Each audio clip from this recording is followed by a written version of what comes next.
Now they want to be the kids in AEW. They want to be the video game characters. They want to play around and have some fun and jump on the trampoline and wear the fancy costumes.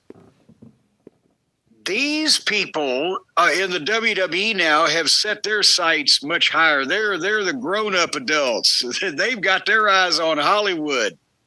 Everybody on this goddamn show wants to win an Oscar. What? And it started with a goddamn movie scene. What was this? A Scorsese production?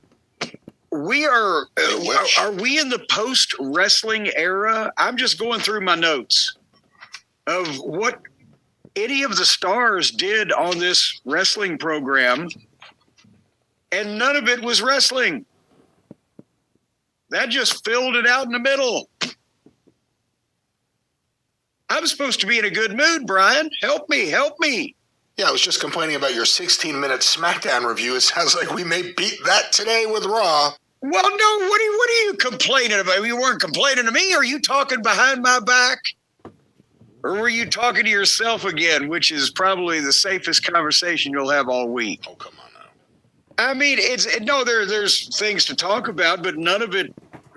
These people could just as easily have come from the Strasbourg Institute. Did you like the Roman and Usos in the dark room with the ominous music shot like the movie scene where they're plotting amongst their...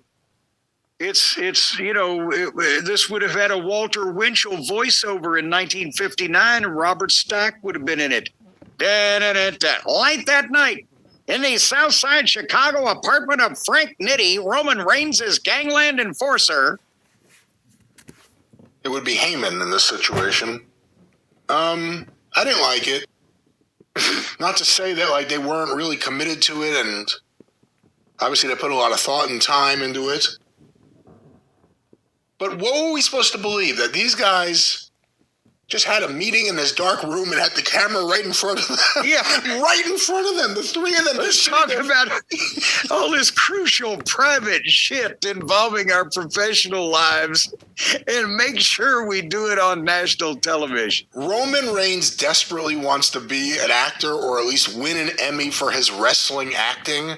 At this point, to me, it's overacting. I don't believe him at all anymore, but I enjoy it. He's good at it. 5 years ago? But it's overacting. The best actors are the Usos. The Usos, they excel in any of these kind of scenes. But again, you have to get past the idea that they're in a dark room with a dark table and the camera's right in front of them. So I'm sure they really had a lot of things they wanted to achieve with this. Scorsese was not. Let's not do that. Maybe it was a little more sore-assy. Maybe Roger Corman. I really don't know. Well, it wasn't Ed Wood still resides in AEW, but and they did the thing where the Usos are the angel and the devil on the shoulder, where Jimmy, I understand, Jacob, where he's coming from, but not to take anything away from you, Tribal Chief. And Jay, hey, that fucking Jacob, he's unhinged, he's unpredictable. There's got to be some consequences. I say consequences, our boy. And then Roman takes the counsel. I appreciate your input.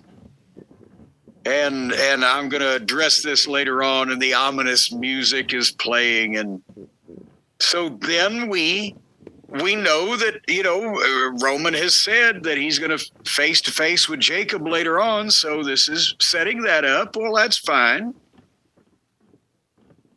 I absolutely love how simple the platform is to use. Just so much more intuitive. Travel a lot, and so wherever I'm